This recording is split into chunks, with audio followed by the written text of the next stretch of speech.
الحمد لله وكفى والصلاة والسلام على من لا نبي بعده أما بعد فأعوذ بالله من الشيطان الرجيم بسم الله الرحمن الرحيم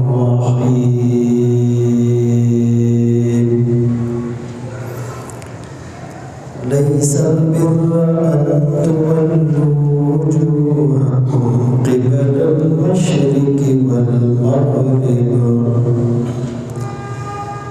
ولكن البر من آمن بالله وملائكته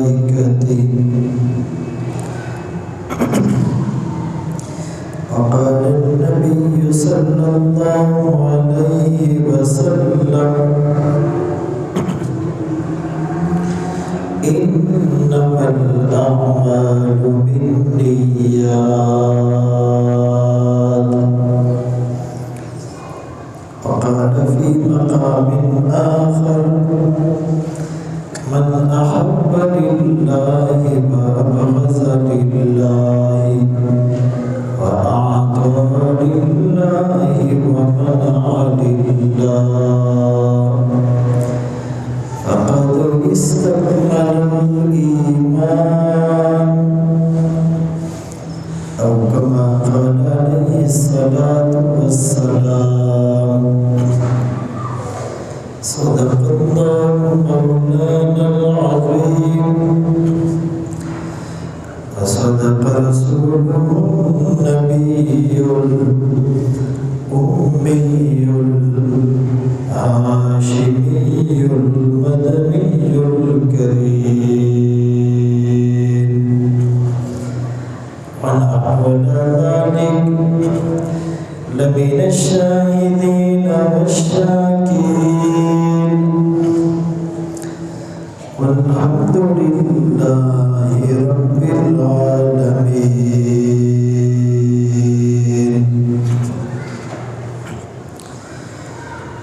کس نے ذروں کو اٹھایا اور سیرا کر دیا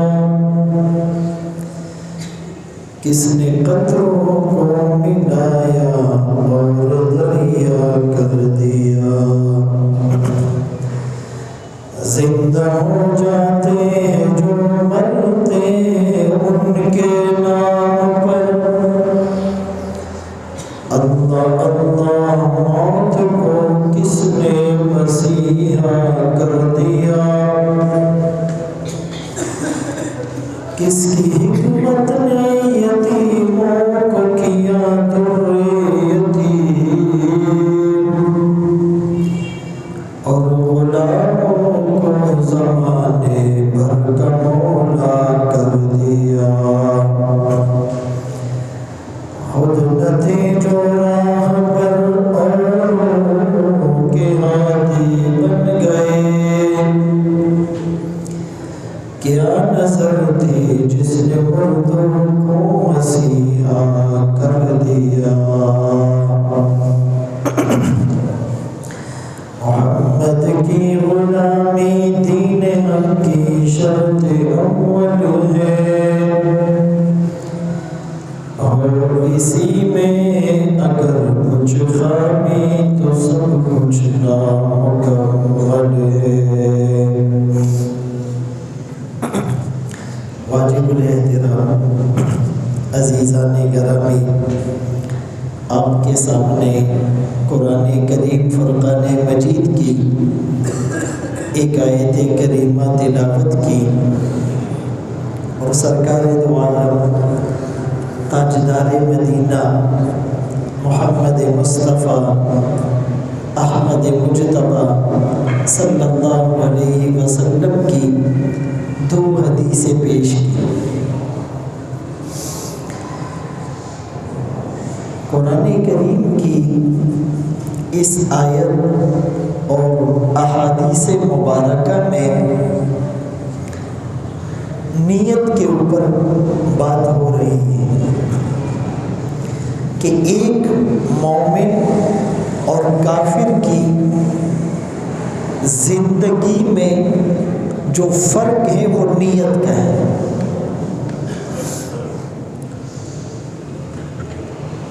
ایک مسلمان کے لیے جنت میں یا جہنم میں جانے کا جو فیصلہ ہے وہ نیت کی بنیاد پر ہے۔ ایک مسلمان کے عمل کے قبول اور رد ہونے کا مدار نیتوں پر ہے۔ عبادت یہ نہیں کہ منہ مشرق کی طرف کیا جائے یا مغرب کی طرف، اصل یہ نہیں کہ رخ بیت اللہ کی طرف ہو یا بیت المقدس کی طرف، اصل یہ ہے کہ اللہ کا حکم کیا ہے۔ یہی نماز ہے، آپ وقت پر پڑھیں گے ثواب ملے گا، آپ مکروہ وقت میں پڑھیں گے گناہ ملے گا۔ یہی نماز ہے، آپ قبلہ رخ ہو کر پڑھیں گے ثواب ملے گا، قبلے کی طرف پشت کر کے جان بوجھ کر پڑھیں گے گناہ ملے گا۔ یہی نماز ہے، آپ وضو کر کے پڑھیں گے ثواب ملے گا، بغیر وضو کے پڑھیں گے گناہ ملے گا۔ تو اصل مومن کی نیت ہے۔ فرمایا انما الاعمال بالنیات، اعمال کا دار و مدار نیت پر ہے۔ وانما لکل امرئ ما نوی، آدمی کو وہی ملے گا جو اس کی نیت ہوگی۔ اور دوسری حدیث مبارکہ میں رسول اللہ صلی اللہ علیہ وسلم نے یوں فرمایا، نیت المؤمن خیر من عملی، کہ مومن کی نیت اس کے عمل سے بھی بہتر ہے۔ ایک آدمی نیت کرتا ہے کہ میں 100 حج کروں گا، پکی نیت کرتا ہے، لیکن عملاً وہ زیادہ سے زیادہ 10 حج کر سکتا ہے، 20 کر سکتا ہے، نیت وہ 100 کی 1000 کی کر سکتا ہے۔ ایک آدمی نیت کرتا ہے کہ اگر مجھے اللہ نے مال دیا تو میں پہاڑ جتنا مال راہ خدا میں تقسیم کر دوں گا۔ اب پریکٹیکلی ایسا کرنا بہت مشکل ہے، لیکن اس کی نیت پکی ہے، اللہ اجر دے دیں گے۔ دوسری حدیث مبارکہ میں رسول اللہ صلی اللہ علیہ وسلم نے فرمایا، من احب للہ، جس نے اللہ کے لیے محبت کی، وابغض للہ، اللہ کے لیے بغض رکھا، اعطى للہ، اللہ کے لیے دیا، منع للہ، اللہ کے لیے روکا، فقد استکمل الایمان، اس نے اپنا ایمان مکمل کر لی۔ اس حدیث سے معلوم یہ ہوا کہ کہیں اللہ کے لیے کسی سے محبت کرنا ضروری ہے اور کہیں پر اللہ کے لیے کسی سے نفرت کرنا ضروری ہے۔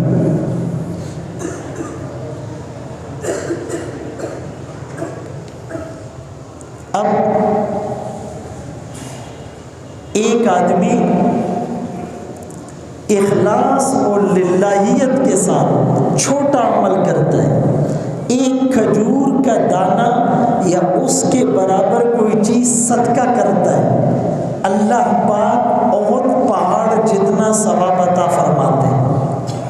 اور دوسرا آدمی احد پہاڑ جتنا سونا خرچ کرتا ہے، نیت ٹھیک نہیں، ثواب تو درکنار گناہ ملے گا، اس کی پکڑ ہوگی، اس کا مواخذہ کیا جائے گا۔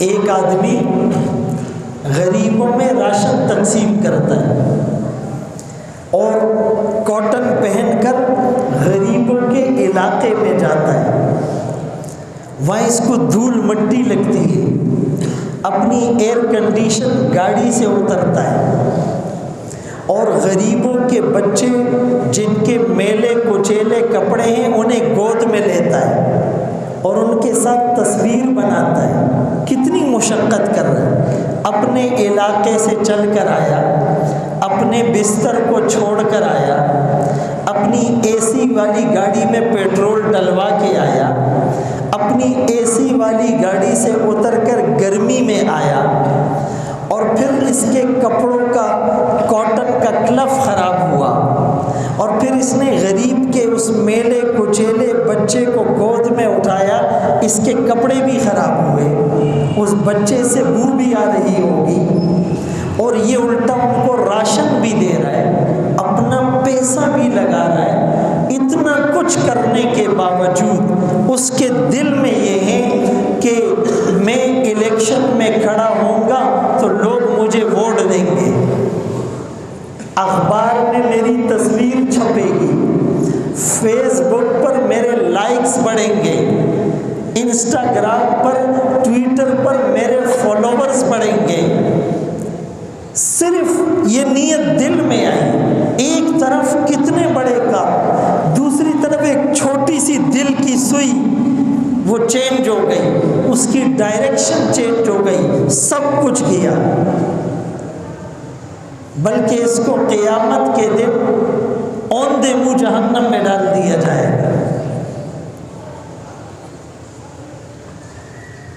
اور یہ جو دل کی سوئی ہے، اس کی ڈائریکشن کو ٹھیک رکھنا یہ بہت مشکل کام ہے، ہمیں پتہ بھی نہیں ہوتا ہے، اور دل کی سوئی جو ہے نا وہ چینج ہو جاتی ہے۔ اسی لیے فرمایا اعمال کا دار و مدار وہ نیت کے اوپر ہے، اعمال کا جو انحصار ہے وہ نیت کے اوپر ہے۔ اگر یہ نیت تمہاری ٹھیک نہیں ہوئی تو یہ ساری چیزیں ضائع ہو جائے گی۔ اسی کو یوں بھی کہا کہ کما تدین تدان، جیسا کرو گے ویسے تمہارے ساتھ کیا جائے گا۔ کما تزرع، جیسے تم بیج بوؤ گے اسی طرح کاٹو گے۔ درخت سیب کا لگاؤ اور اس سے آم آئے، اللہ کی قدرت ہے، اللہ کر سکتے ہیں، اللہ کی سنت نہیں ہے۔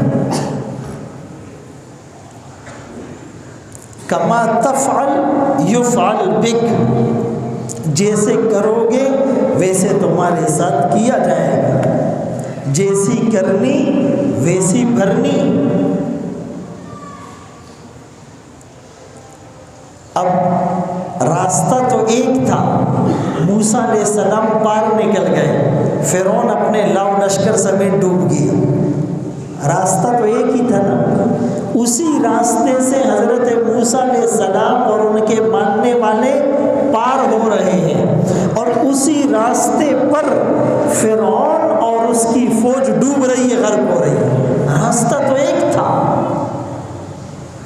لاٹھی تو ایک تھی، موسیٰ علیہ السلام پکڑتے ہیں، نبی کے ہاتھ میں آتی ہیں تو لاٹھی بن جاتی ہے، نبی کے ہاتھ سے جاتی ہیں تو اژدہا بن جاتا ہے۔ ہاتھ تو ایک تھے،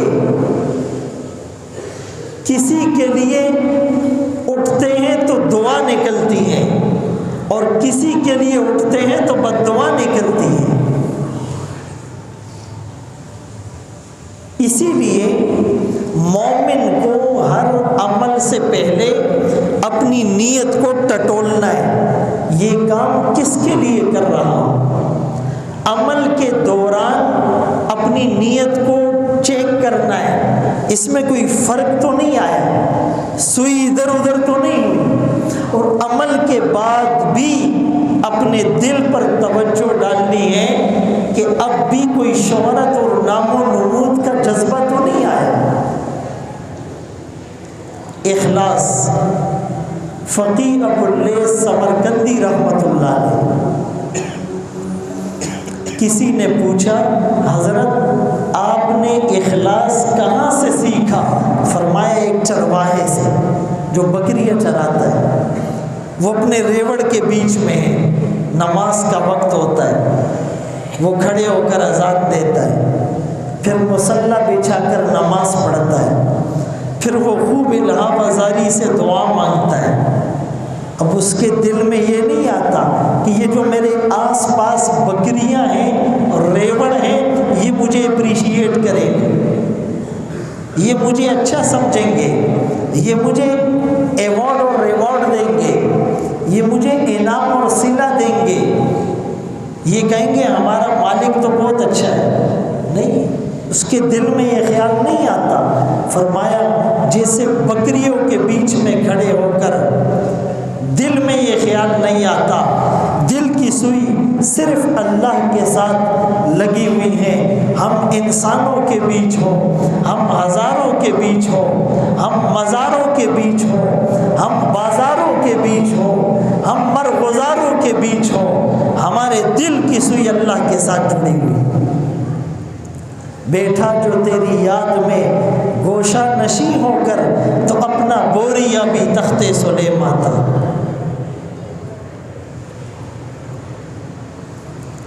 کسان جب اپنی زمین میں بیج پھینکتا ہے تو پوری بوری خالی کر دیتا ہے، بظاہر بوری خالی ہو رہی ہے، حقیقت میں بھر رہی ہے۔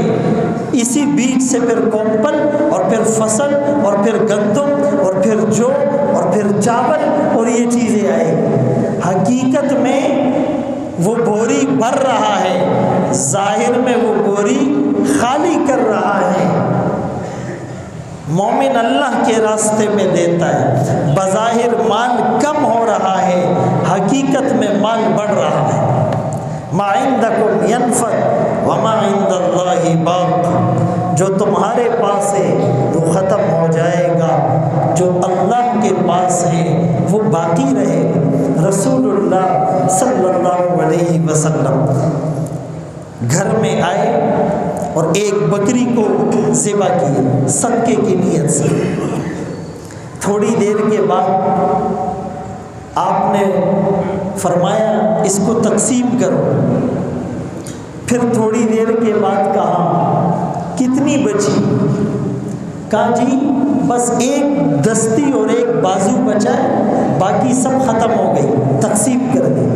آپ نے فرمایا نہیں، جو بچی ہے یہ ختم ہو جائے گی، جو راہ خدا میں دے چکے وہ باقی۔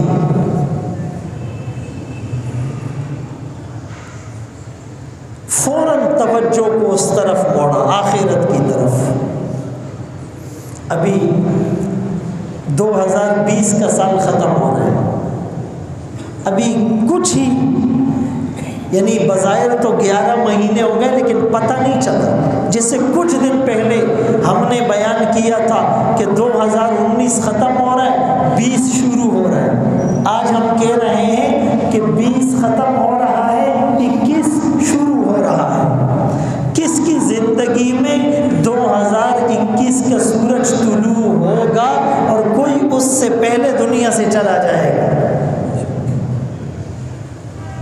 ہم سال پورا ہونے پر سالگرہ کرتے ہیں۔ سالگرہ کا معنی سال گرا، سال گر گیا، زندگی کا ایک سال کم ہو گیا، وہ بھی اللہ کی نافرمانی میں، وہ بھی اللہ کو راضی کیے بغیر، وہ بھی اللہ کا قرب حاصل کیے بغیر، وہ بھی اعمال صالحہ کے بغیر۔ اس پر تو رونا چاہیے۔ بھائی کسی کے پاس 100 روپے ہو اور ایک ایک روپیہ اس سے کم ہوتا رہے، مزید بڑھتا نہیں رہے، 100 روپے ہیں زیادہ نہیں ہوں گے، ایک ایک اس سے کم ہو رہا ہے، تو جتنے کم ہوتے جائیں گے تو ہم پریشان ہوں گے یا خوش ہوں گے؟ پریشان ہوں گے، بھائی یہ تو ایک اور کم ہو گیا۔ لیکن دنیا کے معاملے میں، عمر کے معاملے میں شیطان نے ایسا ورغلایا ہے، ایسا بہکایا ہے، ایسا گمراہ کیا گائیڈ کیا ہے، ایسا دنیا کی رنگینیوں میں دھکیلا ہے کہ ہم اپنا سال کم ہونے پر خوشیاں منا رہے ہیں۔ جب سالگرہ ہوئی تو عقدہ یہ کھلا، یہاں اور گرہ سے سال جاتا ہے۔ گھڑی کی ٹک ٹک کو معمولی نہ سمجھو، زندگی کے درخت پر کلہاڑی کے وار ہے۔ ہمارا سرمایہ کم ہو رہا ہے، ہماری زندگی کم ہو رہی ہے، ہم اپنی موت سے قریب ہو رہے ہیں، ہم اپنی آخرت سے قریب ہو رہے ہیں۔ اور زیادہ ٹینشن کی بات تو یہ ہے بغیر تیاری کے۔ شیخ الاسلام مفتی محمد تقی عثمانی صاحب دامت برکاتہم العالیہ ایک جگہ فرمانے لگے دوران سبق کہ یہ 2-4 مہینوں میں پوری دنیا میں 100 جید اور چیدہ علماء چلے گئے۔ ہم تو صرف پاکستان والوں کو جانتے ہیں نا، عرب کے بڑے بڑے شیوخ بھی ان 2-3 مہینے کے عرصے میں دنیا فانی سے کوچ کر گئے۔ اب پاکستان میں دیکھیں کتنے بڑے بڑے اکابر چلے گئے، اور یہ قیامت کی علامات۔ ان اللہ لا يقبض العلم انتزاعا، اللہ علم کو ایسے نہیں اٹھائیں گے کہ کتابیں اٹھ کر جا رہی ہوگی، حدیثیں اٹھ کر جا رہی ہوگی، فقہ اٹھ کر جا رہی ہوگی۔ نہیں، اللہ ایسے علماء کو اٹھائیں گے کہ جو علم کے مینار ہوں گے۔ علم کا اڑ جانا، اس کا مطلب یہ علماء کا اڑ جانا۔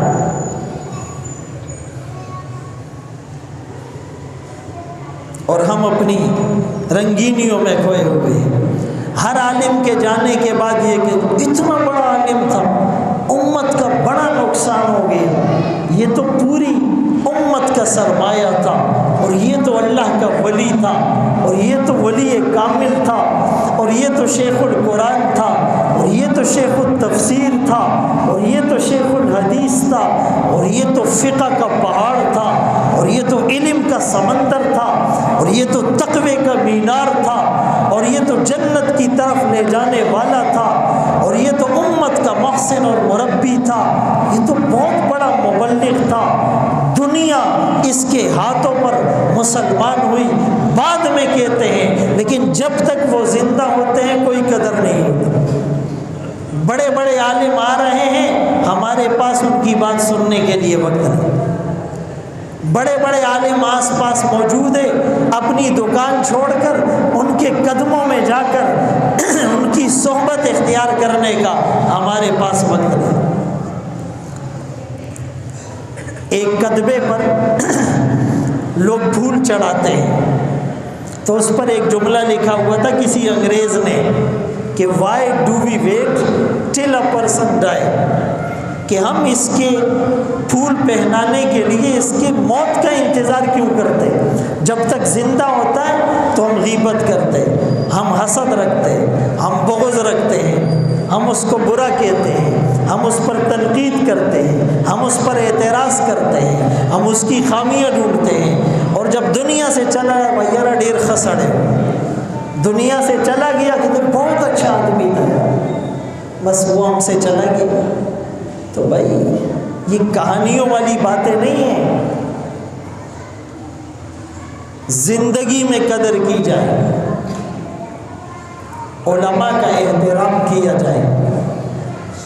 کسی نے کہا نرقی دنیانا بتمزیق دیننا فلا دیننا یبقى ولا ما نرقی فطوبى لعبد آثر اللہ ربا وجاد بدنیاہ لما یتوقع۔ ہم اپنی دنیا کو بنا رہے ہیں، پیوند لگا رہے ہیں، ریپیئر کر رہے ہیں، مرمت کر رہے ہیں، آراستہ اور پیراستہ کر رہے ہیں، مزین کر رہے ہیں، لیکن اپنے دین کو بگاڑ کر۔ دکان کو ترقی دی لیکن نمازیں چھوڑ کر، فیکٹری کو 2 سے 3 بنایا لیکن تلاوت سے غافل ہو کر۔ ہم نے بڑی بڑی کوٹیاں بنائی لیکن اللہ کو ناراض کر کے، رشوت اور سود کا نظام لے کر۔ تو فرمایا ہم اپنی دنیا کو بنا رہے ہیں اپنے دین کو بگاڑ کر، نتیجہ کیا ہوا؟ فلا دیننا یبقا ولا ما نرقی، نہ دین ہمارے ہاتھ میں رہا نہ دنیا ہمارے پاس آئی۔ دنیا تو وہی ملے گی جو مقدر میں ہے، مقدر سے زیادہ نہیں ملے گا۔ بس مبارکباد کے قابل ہے وہ بندہ جس نے اللہ کو ترجیح دی، جس نے اللہ کو راضی کیا اور اپنی دنیا کو بیچ ڈالا، اپنی دنیا کو قربان کر دیا اللہ کی رضا کے لیے۔ عزیزان گرامی، یہ سال جا رہا ہے اور اس سال کے آخر میں 2 ایونٹ ہوتے ہیں جس پر ہم ہر سال گفتگو کرتے ہیں۔ ایک 25 دسمبر جو کرسمس ڈے ہوتا ہے، اور ایک 31 دسمبر جو ہیپی نیو ایئر ڈے ہوتا ہے۔ یہ دونوں رسومات اور خرافات اور بدعات ہیں، اغیار کے طریقے ہیں، مسلمانوں کے نہیں ہیں۔ کچھ لوگ سوال پوچھتے ہیں کہ 25 دسمبر کو کرسمس ڈے میں غیر مسلموں کو کرسمس کی مبارکباد دینا، میری کرسمس کہنا، یہ جائز ہے یا نہیں؟ تو یہ جائز نہیں ہے۔ کافر اور غیر مسلم کو کھانا کھلانا جائز ہے، اس کو کپڑے پہنانا جائز ہے، اس کا علاج کرانا جائز ہے، اس کے ساتھ تعاون کرنا جائز ہے، لیکن اس کے مذہبی تہوار میں اس کو مبارکباد دینا، اس کے ساتھ تعاون کرنا ناجائز ہے، حرام ہے، غیروں کے ساتھ مشابہت ہے، کفار کی نقالی ہے، کافروں کو خوش کرنا ہے، اللہ اور اس کے رسول کو ناراض کرنا ہے۔ آپ مدینہ منورہ آئے ہجرت کر کے، یہودی اپنا تہوار سیلیبریٹ کر رہے تھے۔ صحابہ نے پوچھا آقا ان کا تہوار ہے، نوروز ہے، مارجان ہے، ہم ان کے ساتھ سیلیبریٹ کریں؟ آپ نے فرمایا نہیں، اللہ نے تمہیں ان کے 2 دنوں سے بہتر 2 دن عطا کیے، ایک عید الفطر کا، ایک عید الاضحیٰ کا۔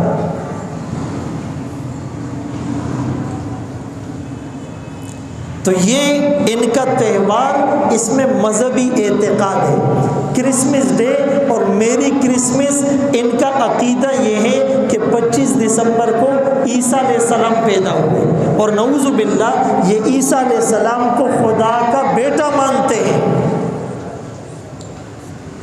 مسلمانوں کے حکمران ہندوؤں کے ساتھ جا کر مندر میں پوجا بھی کر رہے ہیں، وہاں جو گھنٹی ہے وہ بھی بجا رہا ہے، اور جو ان کی رسمیں ہیں وہ بھی لگا رہے ہیں۔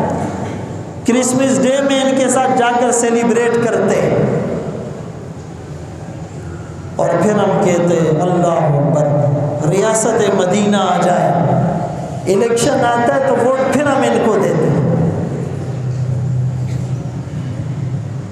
حضرت عمر رضی اللہ تعالیٰ عنہ نے فرمایا لا تدخلوا علی المشرکین فی کنائسہم یوم عیدہم، ان کے عید کے دن، ان کے جو رواج اور جشن کے دن ہوتے ہیں، ان کی عبادت گاہوں میں داخل نہ ہو ان کے ساتھ۔ ابن عمر رضی اللہ عنہما فرماتے ہیں جو نوروز اور مارجان ان دنوں میں ان کے ساتھ مشابہت اختیار کرتے ہیں، ان کا حشر بھی ان کے ساتھ ہو۔ من تشبہ بقوم فهو منهم، جو جس قوم کی مشابہت اختیار کرے گا انہی میں سے اٹھایا جائے گا، انہی میں سے شمار کیا جائے گا۔ اس لیے ان باتوں سے بچیں اور اہتمام کریں۔ حدیث پاک میں رسول اللہ صلی اللہ علیہ وسلم نے فرمایا احفظ اللہ، اللہ کی حفاظت کرو۔ کیا مطلب؟ اللہ کے حقوق کی حفاظت کرو، اللہ کے احکام کی حفاظت کرو، اللہ کے حدود کی حفاظت کرو، اللہ کے قرآن کی حفاظت کرو، اس پر عمل کرو۔ کیا ہوگا؟ یحفظ کا، وہ تمہاری حفاظت کرے گا، وہ تمہاری حفاظت کرے گا۔ تجدہ تجاہک، تم اللہ کو اپنے سامنے پاؤ گے، ہر مشکل گھڑی میں مددگار پاؤ گے، دستگیر پاؤ گے، معاون پاؤ گے، محسن پاؤ گے، مربی پاؤ گے۔ اور جب تم سوال کرو اللہ سے سوال کرو، مدد طلب کرو اللہ سے مدد طلب کرو۔ اگر ہماری آنکھ دیکھیں تو اللہ کی مرضی سے، ہمارے کان سنیں تو اللہ کی مرضی سے، ہماری زبان بولے تو اللہ کی مرضی سے، ہماری زبان چکھے تو اللہ کی مرضی سے، ہمارے دانت چبائے تو اللہ کی مرضی سے، ہماری ناک سونگھے تو اللہ کی مرضی سے، ہم اپنے ہاتھ اٹھائے تو اللہ کی مرضی، ہم اپنے دامن کو پھیلائے تو اللہ کی مرضی سے، ہم کسی کو دیں تو اللہ کی مرضی سے، ہم کسی سے لیں تو اللہ کی مرضی سے۔ فرمایا ہر چیز میں اللہ سے ماننا، اللہ سے رابطہ رکھنا ہے، اللہ کو اپنے سامنے پاؤ گے۔ من کان للہ کان اللہ لہ، جو اللہ کا ہو جاتا ہے پھر اللہ اس کے ہو جاتے ہیں، اور جس کے اللہ ہو جاتے ہیں ہوا بن کر جس کی حفاظت خدا کرے، وہ شمع کیا بجھے جسے روشن خدا کرے۔ تو ہم نے اپنی زندگی کو قیمتی بنانا ہے۔ کسی نے کیا خوب کہا کہ سنا ہے حشر میں کوئی کسی کا نہ ہوگا، فرمایا یہ سلسلہ ابھی سے عروج پر ہے، سنا ہے حشر میں کوئی کسی کا نہ ہوگا مگر یہ سلسلہ ابھی سے عروج پر ہے۔ قرآن میں 30ویں پارے میں سورہ عبسہ میں اللہ نے قیامت کے منظر کو بیان کیا، اس سے پہلے سورہ نازعات میں بیان کی فَإِذَا جَاءَتِ الطَّامَّةُ الْكُبْرَى، پھر سورہ عبس میں فَإِذَا جَاءَتِ الصَّاخَّةُ، جب وہ چیخ لگے گی، جب سورج بے نور ہو جائے گا، جب تارے بکھر جائیں گے، جب پہاڑ روئی کے گالوں کی طرح ہوا میں اڑتے ہوئے نظر آئیں گے، جب سمندروں میں آگ بھڑکائی جائے گی، جب آسمان پھٹ پڑے گا، جب زمین اندر کے راز اگل دے گی، جب سورج سوا نیزے کے فاصلے پر آ کر آگ برسائے گا، جب اللہ کے عرش کے سوا کوئی سایہ نہ ہوگا، جب پل صراط پر لوگ گر کر کٹ کر جہنم میں گر رہے ہوں گے، جب ہر طرف اندھیرا اور ڈارکنیس ہوگی، جب اللہ کا جلال ہوگا، جب فرشتے جہنم کو زنجیروں سے پکڑے ہوئے کنٹرول کرنے کی کوشش کریں گے لیکن جہنم قابو میں نہیں آ رہی ہوگی، اس موقع پر یفر المرء من اخیہ، بھائی بھائی سے بھاگ رہا ہوگا، وَأُمِّهِ وَأَبِيهِ، ماں باپ سے بھاگ رہا ہوگا، وَصَاحِبَتِهِ وَبَنِيهِ، بیوی بچوں سے بھاگ رہا ہوگا۔ آج اکثر جو گناہ ہوتے وہ بیوی بچوں کی وجہ سے، بھائی رشوت نہ لو، یار رشوت نہیں لیں گے تو بیوی جو ہے وہ ہر وقت لڑتی رہتی ہے، بھائی رشوت نہیں لیں گے تو بچوں کی اسکول فیسوں کا کیا ہوگا، بینک سے سودی قرضہ کیوں لیا، یار بچوں کا سر ڈھانپنے کے لیے چھت کی ضرورت ہے، بھائی گاڑی سود پر کیوں لی، بس جی بچوں کا بھی تو کوئی حق ہوتا ہے، ان کو بھی تو کوئی سہولت دینی۔ یعنی ساری زندگی جس بیوی اور جن بچوں کی خاطر اللہ کو، اللہ کے رسول کو ناراض کرتا رہا، یہی بیوی بچے وہاں بھاگیں گے، کہیں گے بھائی ہمارے پاس دینے کو کچھ نہیں ہے۔ بلکہ اس دنیا میں بھی جب آدمی مر جاتا ہے صرف اس کی روح نکلی، 5 منٹ پہلے بیوی بچے سب قریب تھے، روح نکلنے کے 5 منٹ بعد آپ کہہ دو کہ بھائی یہ آپ کا شوہر اس کمرے میں رہے گا، صبح جنازہ ہے، آپ بھی اس کے ساتھ کمرے میں 1 رات گزارے، 40 سال 7 رات گزارنے والی آج 1 رات گزارنے کے لیے تیار نہیں۔ آپ کسی بچے کو کہہ دیں کہ آج آپ اپنے ابو جی کا ہاتھ پکڑ کر بیٹھ جائے، 40 سال تک جس باپ نے انگلی پکڑ کر چلایا تھا، آج یہ بیٹا اپنے باپ کی انگلی پکڑنے کے لیے تیار نہیں۔ انک میت انہم میتون۔ حسن بصری رحمۃ اللہ علیہ کے سامنے جنازہ گزرا، فرمایا کس کا جنازہ ہے؟ حسن بصری رحمۃ اللہ علیہ نے کہا تیرا جنازہ ہے۔ اس کو برا لگا، کہا تجھے برا لگتا ہے تو میرا جنازہ ہے، میری میت ہے، کل کی میت آج کی میت کے جنازے میں شریک ہے۔ قبر کے کنارے کھڑے ہوئے ایک آدمی کو دفن کیا جا رہا ہے، سرہانے ایک دوسرا رشتہ دار کھڑا ہے، اس سے سوال کیا اگر یہ قبر والا ابھی زندہ ہو کر دنیا میں آ جائے تو کیا کرے گا؟ اس نے کہا جی نماز پڑھے گا، تلاوت کرے گا، روزے رکھے گا، زکوٰۃ دے گا، حج پر جائے گا، عمرے کرے گا، بستر لے کر تبلیغ میں نکلے گا، تلوار اور کلاشن لے کر جہاد کے میدان میں نکلے گا، سنت داڑھی چھوڑے گا، سنت امامہ پہنے گا، مونچھیں سنت کے مطابق رکھے گا، کرتے اور جبے پہن کر جائے گا، لاٹھی ہاتھ میں پکڑی ہوگی اور مسواک جیب میں ہوگی اور تسبیح اس کے ہاتھ میں ہوگی اور نظریں اس کی جھکی ہوئی ہوگی اور کانوں سے بالکل غیبت گانے نہیں سنے گا اور زبان سے بالکل جھوٹ نہیں بولے گا، گالی نہیں دے گا اور حرام کو نہ جیب میں رکھے گا نہ پیٹ میں رکھے گا، ہر ایک سے معافی مانگتا پھرے گا، بیوی کو حق دے گا، بیٹوں کو حق دے گا، بھائی کو حق دے گا، ماں باپ کے پاؤں دبائے گا، استادوں کی خدمت کرے گا، علماء کی صحبت میں بیٹھے گا، مسجد مدرسے سے باہر نہیں جائے گا، خانقاہوں میں اللہ اللہ کی ضربیں لگائے گا، کوئی گناہ نہیں کرے گا، نہ تہجد چھوٹے گی نہ فجر چھوٹے گی، یہ ٹھنڈی رات میں بھی اور یخ بستہ ہواؤں میں بھی نرم بستر گرم کمبل کو چھوڑ کر ٹھنڈے پانی کی چھینٹیں اپنے چہرے پر مار کر مصلے پر کھڑا ہو کر آنسوؤں کی بارش سے دل کی زمین کو سیراب کرے گا، اب تو یہ ایسا بن جائے گا۔ اس نے کہا یہ تو اٹھ کر زندہ ہو کر نہیں آ سکتا، یہ کام نہیں کر سکتا، تو اور میں کر سکتے ہیں، آؤ کمر باندھ لیں۔ لیکن نہیں، ہم تو تیار نہیں۔ ہر آدمی گارنٹی اور سرٹیفکیٹ اور ایگریمنٹ لے کر آیا ہوا ہے کہ میں نے تو ابھی نہیں جانا ہے، میں نے بھی توبہ نہیں کرنی۔ میرے محترم دوستو، عزم کر لو ابھی سے، جیسے آج ہماری موت کا دن ہے۔ ایک بزرگ سے کسی نے پوچھا عبادت کے لیے بہترین دن، آئیڈیل دن، ہم کہتے ہیں آئیڈیل سچویشن بتاؤ، پرائم لوکیشن بتاؤ، کہ آئیڈیل دن کون سا عبادت کے لیے؟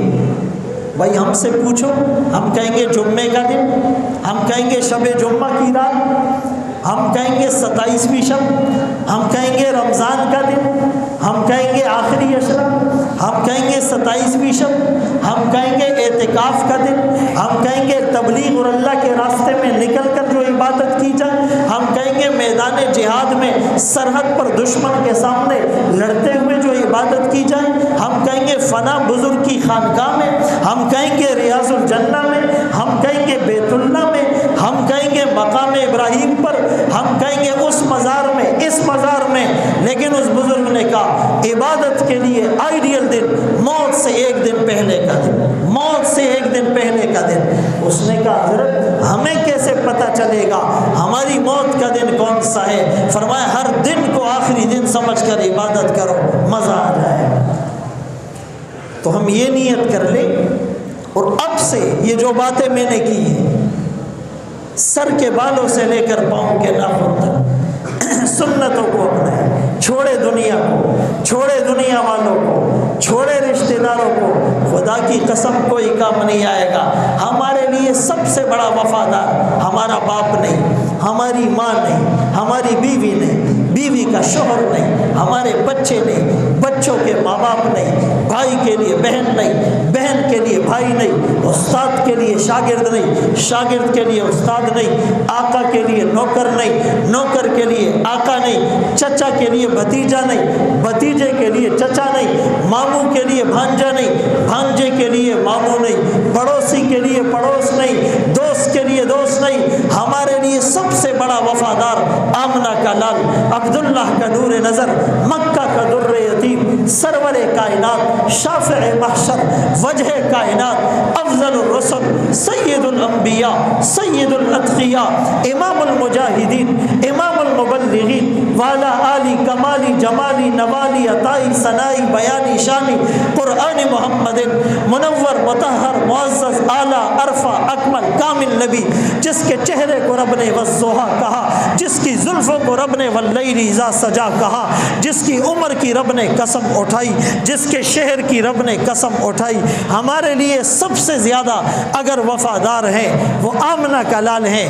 آج نیت کریں اس کی سنتوں کو اپنائیں گے، اس کی سنتوں پر عمل کریں گے، اس کی رضا کی خاطر کام کریں گے۔ اللہ دنیا بھی بنائے گا، آخرت بھی بنائے گا۔ اللہ ہم سب کو ان باتوں پر عمل کی توفیق نصیب فرمائے۔ وآخر دعوانا ان الحمد للہ رب العالمین۔